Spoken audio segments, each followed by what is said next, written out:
Onto the Israel-Hamas conflict now. US President Joe Biden slammed Benjamin Netanyahu's handling of the Gaza conflict during an interview to an American TV channel.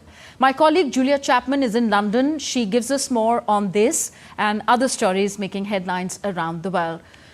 Julia, a shift in approach by Biden here? It certainly seems that way, Tanvi. US President Joe Biden said Israeli Prime Minister Benjamin Netanyahu's actions in Gaza were a mistake, particularly the strikes that killed 7 aid workers last week. In an interview to an American Spanish-language TV channel, the US president called for a ceasefire and for full access for all food and medicine aid to enter Gaza.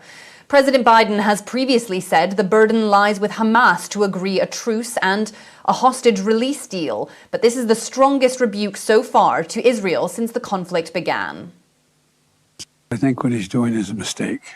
I don't agree with his approach. I think it's outrageous that those 3 vehicles were hit by drones and taken out on a highway where it wasn't like it was along the shore. It wasn't like there was a convoy moving there, etc. So what I'm calling for is for the Israelis to just call for a ceasefire, allow for the next 6-8 weeks total access to all food and medicine going into the country. I've spoken with everyone from the Saudis to the Jordanians, to the Egyptians. They're prepared to move in. They're prepared to move this food in.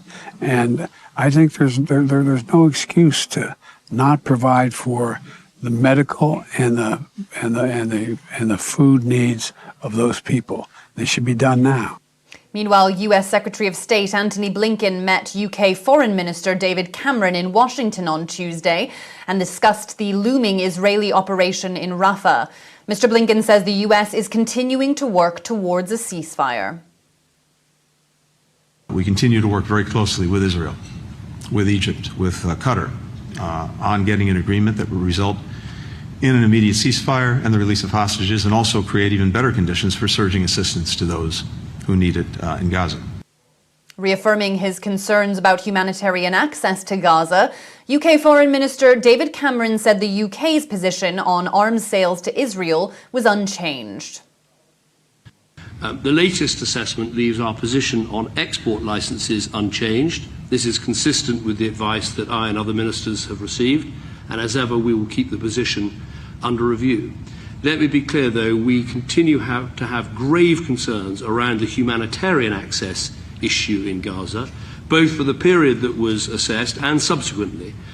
Aid trucks entered Gaza via Rafah on Wednesday, the first day of Eid al-Fitr. Israel says 468 aid trucks moved into Gaza on Tuesday and 419 on Monday, some of the highest figures since the conflict began in October. Aid groups have given lower figures, and the UN says many of those trucks were not full because of Israeli restrictions. Israel says aid is moving faster into Gaza after international pressure, but aid groups warn it is still not enough to meet the urgent humanitarian needs in the enclave.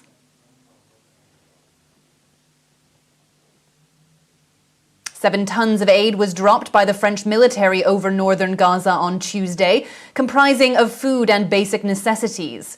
In a joint open letter published in French newspaper Le Monde, French President Emmanuel Macron, Egyptian President Abdel Fattah al-Sisi, and Jordanian King Abdullah once again called for an immediate ceasefire and the release of all hostages held by Hamas.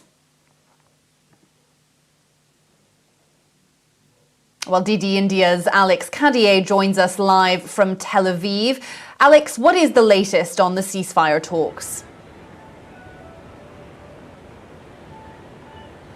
Well, Julia, we understand they are ongoing, but they do seem to be rather stalled. The latest we have is that the proposal that had been tabled by the CIA Director Bill Burns and broadly accepted by the Israelis has in large parts been rejected by Hamas. Now, the terms of that would have been 40 Israeli hostages released for 900 Palestinian prisoners. That's up from 700 in the last proposal. They include 100 serving life sentences in Israel. Now, on that already, there's a sticking point for Hamas. They say that they do not have 40 hostages in what is known as the vulnerable category, so women, injured and elderly, that are still alive, and they do not want to reach the number of 40 by allowing men of fighting age or younger men to be released as well. So that is one point rejected by Hamas. The other, they want to be able to choose which 100 prisoners serving life sentences are released, and on that, again, they do not want Israel to have the decision